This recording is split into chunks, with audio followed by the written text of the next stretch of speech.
دارا آدم خیل سے ہمارے نمائندہ یونس خان کی رپورٹ کے مطابق مصلحتی فیصلہ مابین قوم اخروال و کندی سنی خیل صرف برائے امن 2/9/2023 کو دونوں فراقین نے مصلحتی فیصلے پر دستخط کیے اور آج 7/9/2023 کو مصلحتی جرگے نے فیصلہ سنا دیا۔ آج ایمرجنسی ٹنل میں قوم اخروال اور کندی سنی خیل کے درمیان معزز مفتی صاحبان، ونگ کمانڈر 115 ونگ اور سول انتظامیہ کی سربراہی میں ایک مصلحتی جرگہ منعقد ہوا۔ کیے گئے فیصلے پر دونوں فراقین نے اپنی رضامندی ظاہر کی اور انتظامیہ کو یہ یقین دلایا کہ انشاءاللہ ہم پرامن رہیں گے اور اس فیصلے کی مکمل پاسداری کریں گے اور کسی قسم کی عہد شکنی نہیں کریں گے۔ فیصلے میں کہا گیا کہ یہ فیصلہ نہ تو کسی کی ملکیت ثابت کر سکتی ہے اور نہ ہی کسی کی ملکیت کی نفی کر سکتی ہے، جبکہ ملکیت کے مسئلے میں ہر کوئی اپنے وقت کے مطابق اپنے دعوے میں آزاد ہوگا۔ سید علی سر سے لے کے عزیز پوائنٹ تک 0 پوائنٹ مقرر ہوگی، جو سابقہ نشانات کے دونوں اطراف سے لینے کا جرگہ ممبران کو ثوابدید اختیار ہوگا۔ کندی سنی خیل تمام وہ پہاڑی و مکانات، چوٹیاں اور بفر زون ایریا میں ہوگی۔ باخوشی لیوز فورس کے حوالے کرے گی، یعنی بوستی خیل کے پانی ڈال سے ہوتے ہوئے اور قزائی پہاڑی تک۔ قوم اخروال تمام وہ پہاڑی چوٹیاں اور مقامات جو بفر زون اور 0 پوائنٹ میں ہوگی، وہ تمام باخوشی لیوز فورس کے حوالے کرے گی۔ شہباز نیکا کیمپ میں کندی سنی خیل اور لیوز فورس مشترکہ ڈیوٹی دے گی، جبکہ بلندر کیمپ میں بھی قوم اخروال اور لیوز فورس مشترکہ ڈیوٹی دے گی۔ دونوں فراقین کے متنازع ایریا میں مداخلت کی روک تھام کی ضمانت سول انتظامیہ، قومی مشران، جرگہ ممبران اور فوجی ذمہ داران کی ہوگی۔ عہد شکنی کی صورت میں چاہے کوئی بھی ہو، قبضہ ہو یا قبضے کی کوشش، ہر صورت میں جرم تصور ہوگا، جبکہ جرم کا تعین قومی رسم و رواج کے مطابق اور وقت کی مناسبت سے ہوگا۔ زرگن خیل اور سنی خیل کے تصفیہ ہونے کے بعد فراقین اپنی پہاڑی کے مسئلے کو حل کرنے کا فوری پابند ہوگا۔ دونوں کیمپوں کی طرف شہباز نیکا بلندر کیمپ کے راستے صرف آمد و رفت کے لیے کھلے رہیں گے اور بارشوں میں خراب ہونے کی صورت میں درست کرنے کے لیے حکومتی اجازت نامہ ضروری ہوگا اور تمام بفر زون ایریا کی نگرانی اور حفاظت کے لیے لیوز فورس کا انتظام کیا جائے گا۔ نوٹ: عہد نامہ و فیصلہ شرائط دونوں فراقین کے مصلحات اور رضامندی سے لکھے گئے ہیں۔ یہ نوشتہ دونوں فراقین کی طرف سے حلف نامہ تصور ہوگا۔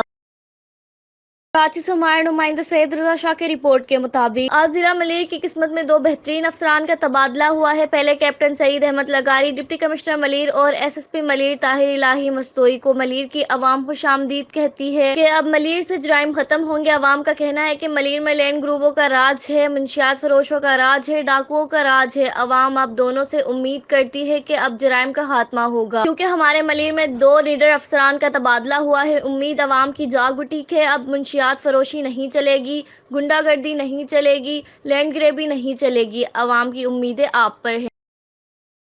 ہمارے نمائندہ کرائم رپورٹر شمس الاسلام کی رپورٹ کے مطابق ریسکیو 1112 مردان کیما مشین میں ہاتھ پھنسنے کا واقعہ، ریسکیو 1112 اہلکاروں کا فوری رد عمل۔ مردان کاٹلنگ کے علاقے بابوزو میں گھر کے اندر کیما مشین میں بچے کا ہاتھ پھنسنے کا واقعہ، ریسکیو 1112 متاثرہ بچے کو MMC منتقل کیا گیا۔ District emergency officer Imran Khan Yousafzai کے احکامات پر rescue 1112 disaster and rescue team MMC پہنچ گئی۔ ریسکیو 1112 کی ٹیم نے MMC ڈاکٹروں کے ہمراہ متاثرہ بچے کو مدد فراہم کرتے ہوئے پیشہ ورانہ طریقے سے لوہے کا مشین کاٹ کر ہاتھ کو مزید نقصان پہنچائے بغیر محفوظ طریقے سے نکال لیا۔ متاثرہ بچے کو مزید علاج معالجہ کے لیے آرتھوپیڈک وارڈ منتقل کر دیا گیا۔ کامیاب آپریشن کے بعد بچے کے وارثاں نے ریسکیو 1112 کے اس اقدام کو بہترین الفاظ میں سراہا۔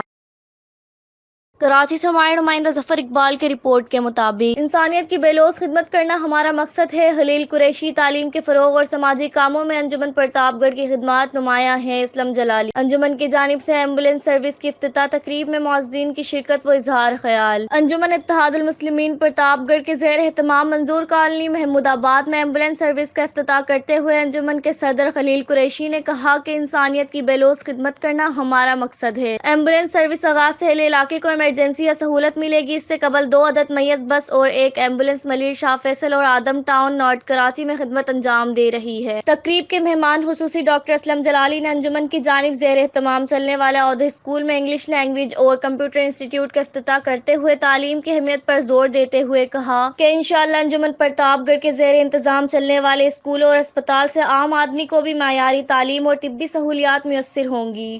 اپنی اور اپنی کابینہ کی جانب سے خوش آمدید کہتا ہوں۔ کہنا بہت کچھ تھا، سوچ کے آئے تھے، لیکن بہت سارے ساتھی بہت کچھ کہہ گئے۔ موٹیویشن ملتی ہے جب ہمارے درمیان لوگ موجود ہوں، اسلم جلالی صاحب جیسے، اور ان کے بھائی جو یہاں پہ اپنی اسپیچ دے کے گئے۔ یقین کریں کہ بہت زیادہ موٹیویٹ کیا اس نے کہ اصل میں باپ ہوتا کیا ہے، اور خاص طور پہ جب باپ چلا جاتا ہے تو بچوں پہ کیا بیتتی ہے۔ اس کا مختصر الفاظ میں جو انہوں نے ذائچہ کھینچا ہے وہ ہمارے لیے مشعل راہ ہے۔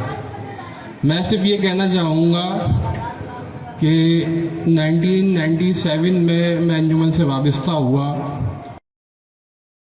ہمارے نمائندہ سید رضا شاہ کی رپورٹ کے مطابق ڈسٹرکٹ ملیر میں تھانہ سکن کی حدود میں روزانہ ڈکیتی کی وارداتیں معمول بن گئی ہیں۔ اس کی مثالیں بہت ہیں، مگر ایک مثال دیتا ہوں۔ میں ایک کرائم رپورٹر ہوں، میرے ساتھ 2 ڈکیتوں نے پستل کی زور پر ایک موبائل فون اور کچھ نقدی لے گئے۔ میں تھانہ سکن گیا 2 اگست کو رات 9 بجے۔ نہ ایڈ محرر موجود تھا اور نہ ہی SHO عادل شاہ موجود تھے۔ رات 12 بجے تک افسر نے FIR نہیں کاٹی اور NC جمع کر کے آ گیا۔ پھر دوسرے دن تھانے گئے، افسر کو بتایا کہ ڈکیت میں ایک ریڈی گوٹ کا ڈکیت ہے شاندی کا، مگر ڈیوٹی افسر نے بتایا کہ SHO کے حکم کے بغیر ہم کچھ نہیں کر سکتے۔ 2 روز قبل ریڈی روڈ پر 5 لاکھ کی ڈکیتی ہوئی۔ آج ریڈی روڈ پر ڈکیتی کا واقعہ پیش آیا۔ ڈکیتوں نے مذمت پر ایک شخص کو گولی مار دی، گولی لگنے سے راہگیر زخمی ہو گیا اور ڈکیت اس کی بائک اور نقدی چھین کر لے اڑے اور جاتے جاتے ڈکیت اپنی بائک جائے وقفہ پر چھوڑ کر فرار ہو گئے۔ SSP ملیر سے گزارش عرض ہے کہ ایکشن لے اور SHO سکن عادل شاہ اور اس کی ٹیم کو خراج تحسین پیش کریں۔